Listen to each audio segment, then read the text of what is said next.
Ladies and gentlemen, and welcome to Robbie Minds. It's the 9th day in the month of August 2014. Happy Sunday to everybody out there, and thank you for joining us. As usual, well, for those who join us for the first time, we usually give you a roundup of the news that happened over the week, courtesy yniger.com. We have our entertainment segment where a certain personality will be joining me in the studio. I am Bemileke Oscar Oyinso, and I'll be your host for today, just filling in for Ebuka, who is unavoidably absent. It's been quite an interesting week, from the Osun elections to the Ebola to the Commonwealth Games and much more. And not forgetting, of course, the Gaza-Israel war going on right about now. There isn't enough time to go through all the news, but we'll try as much as possible to get through as many as we can. Unfortunately, I'm here alone. Meant to have someone here with me who is unavoidably absent, so bear with me as I just run through some of the news. We also have a 5-minute clip of what went down in Osun State. As you well know, Aregbesola this morning was declared by INEC as the winner of the Osun election, which was relatively peaceful, although a lot of issues still brewing as to how it went about. The last-minute arrest from or should I say, let's just say the last-minute arrest of some people from opposition camps and all whatnot. But the essence and the aim of the election is that a winner has been picked. It was relatively peaceful, and we'll have to see how that unfolds. Loads of congratulatory messages are coming in for our Governor-elect Aregbesola as well.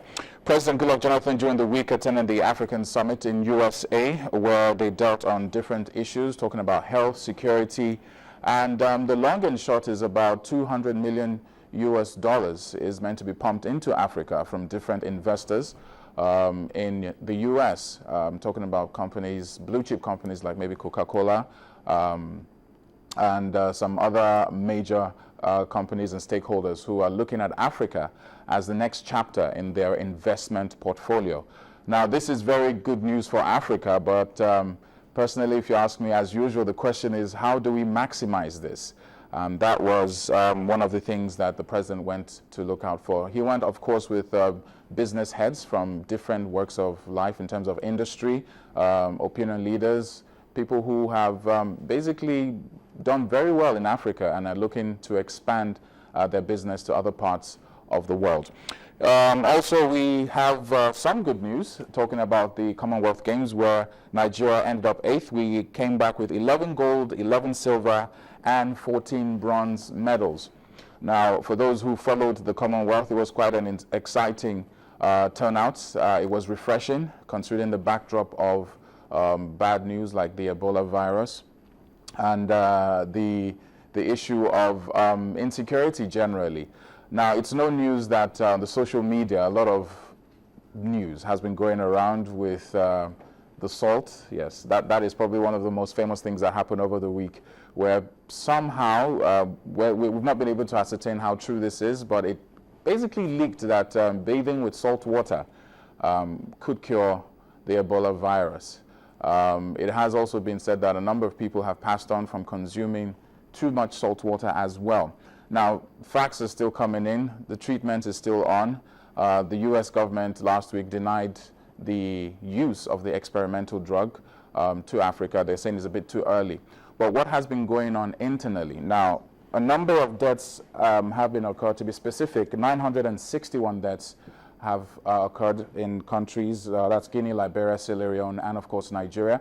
We've recorded our second official death in Nigeria, but the first Nigerian as well, talking about the nurse who treated the Liberian immigrant who smuggled his way into Nigeria. Now, the question is, how do we move on from here? There have been insinuations as well in terms of the religious angle, where a number of churches or pastors have been tagged to be able to heal people from the Ebola virus. On the other hand, we have people who are not as informed as they should be, and this pandemic, which is probably, according to the United Nations, the worst in 4 decades in terms of the spread. WHO has declared this an international emergency. Likewise, President Goodluck Jonathan also declared this a national emergency. So a lot of work needs to be done in terms of sanitizing. I think about over 1 billion naira has been dispersed to open up centers across the nation where people can be treated. And we'll be discussing a lot more about the Ebola virus and how exactly you can go about it in terms of being aware and sorting out fact from fiction. Okay, in other news, we also have that Boko Haram killed close to 200 in fresh attacks on residents in Gwaza in the past week. And for some reason, not too secret, is the fact that the Boko Haram news has taken a back seat against the backdrop of the Ebola pandemic. But we'll talk more about that earlier on. That we'll be talking more in detail about the Ebola virus, its causes, should I say its consequences, and of course the mass hysteria currently going on in the country and of course other parts of Africa and the world at large. In the studio with me is a very young doctor who is not on strike, I hope. He goes by the name Dr. Seyi Taylor. He's a co-founder of Big Cabal Media, and they're behind the website that was put up less than 2 weeks ago that has gotten about 4.5 million hits. That's ebolafacts.com, which has basically utilized the use of image to pass across the message very easily to those who can afford to get on the website. And he is here in the studio with me to talk more about the Ebola epidemic. Dr. Seyi, how are you doing? Thank you very much. I'm fine. Thank you for joining us on Robbie Minds. Now, we've spoken before. You've been on radio, now on TV. In less than 2 weeks, 4.5 million. Is it 1.5? 1.5. Oh, 1.5. Yes. Okay, my bad. 1.5 million hits in less than 2 weeks. ebolafacts.com. What prompted you and your whole team to put up a website that basically illustrates in images what to do, what to look out for, and how to protect yourself from the Ebola virus? Well, thank you. We're basically a digital media and communications company, and our idea was to help communicate this and give the public information as quickly as possible in a way that they will understand.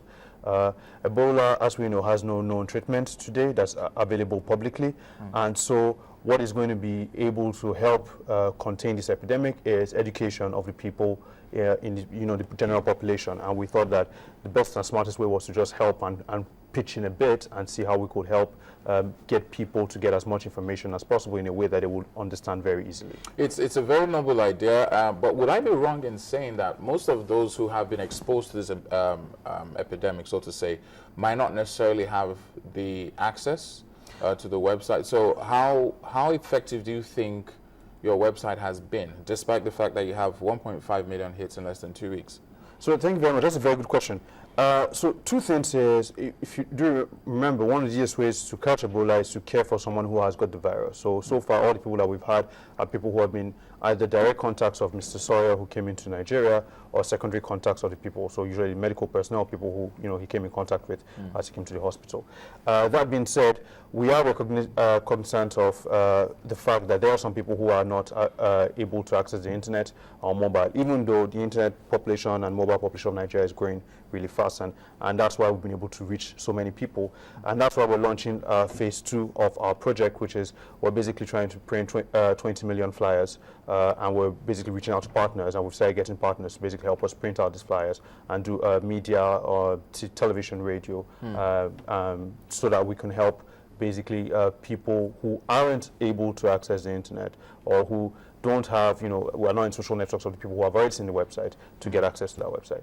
Okay, that's fantastic. Now, because of this ongoing epidemic, which is, according to the United Nations, it says it's the worst outbreak in 4-decade history of tracking this particular disease. A lot of money has been moving around, both locally and internationally. The World Health Organization, the United Nations, a lot of defense departments of many countries are putting money down to fight this, because the belief is obviously now that it has been declared an international emergency, it could spread further.